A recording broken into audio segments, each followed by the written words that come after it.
মধ্যপ্রাচ্যের উত্তপ্ত আকাশে যেন আবারও ঝড়ের পূর্বাভাস।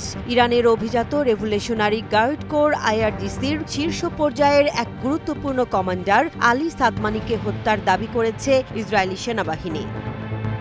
আলী সাদমানি ছিলেন আইআরজিসির খাতামাল আনবিয়া সদর দপ্তরের প্রধান, যা মূলত গার্ড বাহিনীর নির্মাণ ও প্রকৌশল শাখা হিসেবে কাজ করে। কিন্তু কেবল একটি প্রকৌশল ইউনিট নয়, এই শাখার কাজের ব্যাপ্তি ছড়িয়ে রয়েছে সামরিক অবকাঠামো, ক্ষেপণাস্ত্র ঘাঁটি থেকে শুরু করে গোপন ভূগর্ভস্থ ঘাঁটি নির্মাণ পর্যন্ত।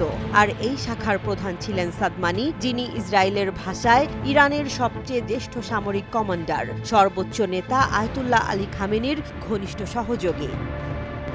সদ্য নিযুক্ত হয়েছিলেন তিনি। মাত্র কদিন আগে গত শুক্রবারই যখন গোলাম আলী রশিদকে হত্যা করা হয় এক বিক্ষিপ্ত ড্রোন হামলায়, তখনই এই পদে বসানো হয় সাদমানিকে। সেই পদ নিয়েই চিরচেনা ছায়াযুদ্ধের খেলায় হয়তো শেষবারের মতো মাঠে নামেন তিনি। এই হত্যাকাণ্ড নিয়ে এখনও ইরানের পক্ষ থেকে আনুষ্ঠানিকভাবে কিছু জানানো হয়নি। তেহরান হয়তো সময় নিচ্ছে প্রতিশোধের ছক কষতে কিংবা আন্তর্জাতিক মঞ্চে বক্তব্য তৈরিতে। প্রশ্ন উঠেছে, মাত্র কয়েকদিনের ব্যবধানে কেন একের পর এক রেভলিউশনারি গার্ডের শীর্ষ নেতাদের নিশানা করা হচ্ছে?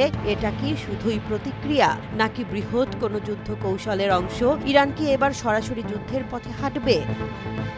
বিশ্লেষকরা বলছেন, ইসরায়েলের এই আক্রমণ কৌশলগতভাবে অত্যন্ত সুপরিকল্পিত। কারণ খাতামাল আনবিয়া শুধু একটি সামরিক শাখা নয়, এটি ইরানের অর্থনৈতিক শক্তিরও প্রতীক।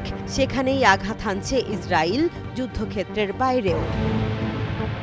বিশ্বজুড়ে কূটনৈতিক উত্তেজনা যখন এক সূত্রে গাঁথা, তখন এই হত্যাকাণ্ড শুধু দুটি দেশের মধ্যকার লড়াই নয়, বরং এটি পুরো মধ্যপ্রাচ্যকে নতুন করে সংঘাতের দ্বারপ্রান্তে ঠেলে দিচ্ছে।